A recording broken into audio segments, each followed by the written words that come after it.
Derating for ambient temperature is crucial when installing parallel conductors for a service from an underground transformer to outdoor panels.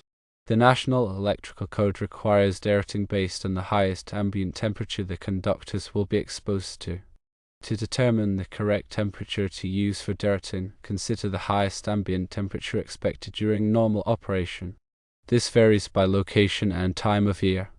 Resources include local weather data from the National Oceanic and Atmospheric Administration (NOAA) and National Electrical Code Table 310.15. B2, which provides average maximum dry bulb temperatures for locations in the United States. For example, if the highest ambient temperature is 95 degrees Fahrenheit, conductors must be derated accordingly. Sun exposure on a 3R/12 enclosure can significantly raise the internal temperature, affecting electrical equipment performance and potentially requiring additional derating. While the National Electrical Code doesn't offer specific guidance for sun exposure derating, consulting the equipment manufacturer for appropriate derating factors is advisable. Additional factors to consider when derating conductors for parallel connections include the number of conductors, spacing between them, the type of insulation, and the conductor's temperature rating. To ensure proper derating, using a software tool or consulting a qualified electrician familiar with derating calculations is highly recommended. This will ensure conductors are correctly sized and installed to handle the expected load and operating conditions.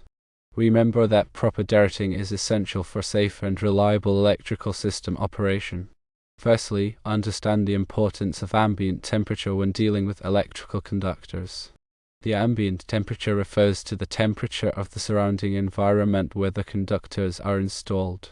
In outdoor installations, this temperature can fluctuate significantly depending on the location, time of year, and weather conditions. Secondly, the National Electrical Code, also known as the NEC, provides guidelines for derating conductors based on ambient temperature. Derating involves reducing the ampacity, or current carrying capacity, of a conductor to account for the effects of high temperatures. The NEC requires that conductors be derated when the ambient temperature exceeds a certain threshold. Thirdly, to determine the correct temperature to use for derating, you need to consider the highest ambient temperature that the conductors are likely to encounter during normal operation.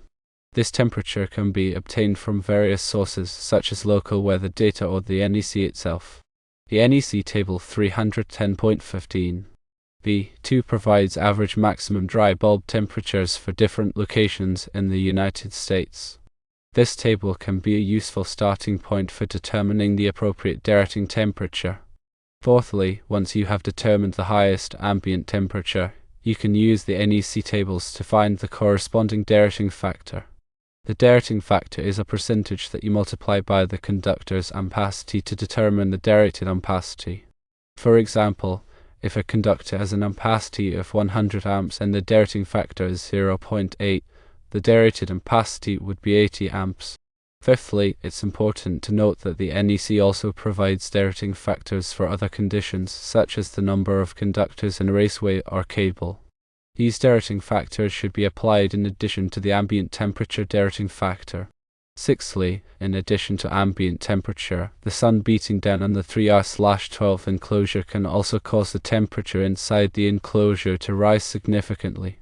This can affect the performance of the electrical equipment inside the enclosure and may require additional derating. The NEC does not provide specific guidance on derating for sun exposure, but it is recommended to consult with the manufacturer of the electrical equipment to determine the appropriate derating factor. Seventhly, when derating conductors for parallel connections, you should also consider the number of conductors, the spacing between conductors, the type of insulation on the conductors, and the temperature rating of the conductors. The NEC provides tables and guidelines for derating conductors based on these factors. Eighthly, to ensure that the conductors are properly derated, it is recommended to use a software tool or consult with a qualified electrician who is familiar with derating calculations. These tools and professionals can help you to accurately determine the derating factors and ensure that the conductors are sized and installed correctly to handle the expected load and operating conditions. Ninthly, let's consider an example. Suppose you are installing parallel conductors in a location where the highest ambient temperature is 95 degrees Fahrenheit. You have determined that the conductors have an ampacity of 200 amps. Using the NEC table 310.15, B2, you find that the derating factor for 95 degrees Fahrenheit is 0.88. Therefore, the derated ampacity of the conductors would be 200 amps multiplied by 0.88, which equals 176 amps. Tenthly, in this example, you would need to ensure that the derated ampacity of the conductors, 176 amps, is sufficient to handle the expected load. If the load exceeds 176 amps, you would need to use larger conductors or take other measures to reduce the load. 11thly, it's important to remember that derating is a critical aspect of electrical safety. Properly derating conductors ensures that they are not overloaded, which can lead to overheating, insulation damage, and even fires. By following the NEC guidelines and consulting with qualified professionals, you can ensure that your electrical installations are safe and reliable. 12thly, let's delve deeper into the effects of ambient temperature on conductor ampacity. When a conductor carries electrical current, it generates heat due to the resistance of the conductor material. This heat must be dissipated to the surrounding environment to prevent the conductor from overheating.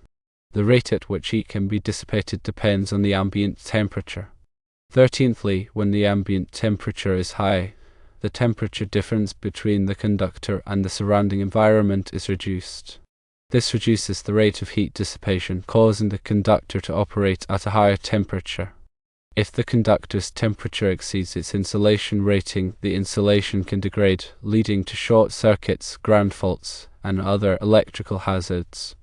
14thly, the NEC provides ampacity tables that specify the maximum current that a conductor can carry under specific conditions. These tables are based on the assumption that the ambient temperature is 30 degrees Celsius, which is approximately 86 degrees Fahrenheit. If the ambient temperature exceeds 30 degrees Celsius, the conductor's ampacity must be derated. 15thly, the NEC table 310.15. B2 provides derating factors for different ambient temperatures. These factors are based on the conductor's insulation type and temperature rating. For example, a conductor with a temperature rating of 90 degrees Celsius can be derated less than a conductor with a temperature rating of 75 degrees Celsius. 16thly, it's important to use the correct derating factor for the conductor's insulation type and temperature rating. Using an incorrect derating factor can lead to inaccurate ampacity calculations and potentially unsafe installations. 17thly, in addition to ambient temperature, the NEC also requires derating for other conditions, such as the number of conductors in a raceway or cable. When multiple conductors are installed in close proximity, the heat generated by each conductor can raise the temperature of the surrounding conductors. This can reduce the ampacity of all the conductors in the raceway or cable. 18thly, the NEC provides derating factors for different numbers of conductors in a raceway or cable. These factors are based on the conductor's insulation type and the spacing between conductors. It's important to use the correct derating factors for the specific installation conditions. 19thly, when derating conductors for both ambient temperature and the number of conductors in a raceway or cable, you must multiply the ampacity by both derating factors. For example, if a conductor has an ampacity of 100 amps, the ambient temperature derating factor is 0.8 and the derating factor for the number of conductors is 0.7. The derated ampacity would be 100 amps multiplied by 0.8 multiplied by 0.7, which equals 56 amps. 20thly, in this example, you would need to ensure that the derated ampacity of the conductor, 56 amps, is sufficient to handle the expected load. If the load exceeds 56 amps, you would need to use larger conductors or take other measures to reduce the load. 21stly, let's consider another example. Suppose you are installing 3 current-carrying conductors in a conduit. The conductors have an ampacity of 30 amps each. The ambient temperature is 40 degrees Celsius, which is approximately 104 degrees Fahrenheit. The conductors have a temperature rating of 75 degrees Celsius. 22ndly, using the NEC table 310.15. B2, you find that the derating factor for 40 degrees Celsius is 0.88. Using the NEC table 310.15. B3. A. You find that the derating factor for 3 current carrying conductors and a conduit is 0.8. 23rdly, therefore, the derated ampacity of each conductor would be 30 amps multiplied by 0.88 multiplied by 0.8, which equals 21.12 amps. In this example, you would need to ensure that the derated ampacity of each conductor, 21.12 amps, is sufficient to handle the expected load on that conductor. 24thly, it's important to note that the NEC also provides derating factors for other conditions, such as voltage drop. Voltage drop occurs when the voltage at the load is less than the voltage at the source due to the resistance of the conductors. Excessive voltage drop can cause equipment to malfunction or operate inefficiently. 25thly, the NEC recommends limiting voltage drop to 3% for branch circuits and 5% for feeders. If the voltage drop exceeds these limits, you may need to use larger conductors or take other measures to reduce the voltage drop. 26thly, when derating conductors for voltage drop, you need to consider the length of the conductors, the current flowing through the conductors, and the resistance of the conductors. The NEC provides formulas and tables for calculating voltage drop. 27thly, in addition to the NEC, other standards and guidelines may also apply to conductor derating. For example, the National Electrical Manufacturers Association, also known as NEM, publishes standards for electrical enclosures. These standards may specify temperature limits for equipment installed inside the enclosures.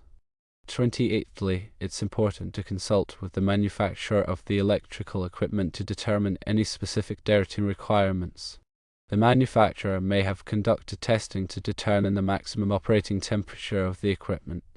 29thly, when installing electrical equipment in outdoor enclosures, it's important to consider the effects of solar radiation. Solar radiation can cause the temperature inside the enclosure to rise significantly, especially on sunny days. This can affect the performance of the electrical equipment and may require additional derating. 30thly, to mitigate the effects of solar radiation, you can use enclosures that are designed to reflect sunlight or provide ventilation.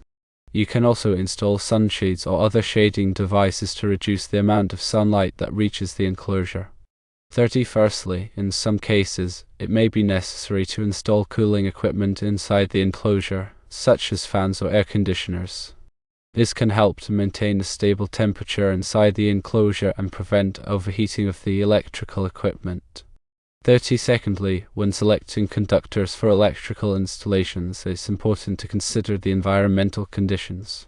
Conductors that are exposed to moisture, chemicals, or other corrosive substances may need to be made of special materials that are resistant to corrosion.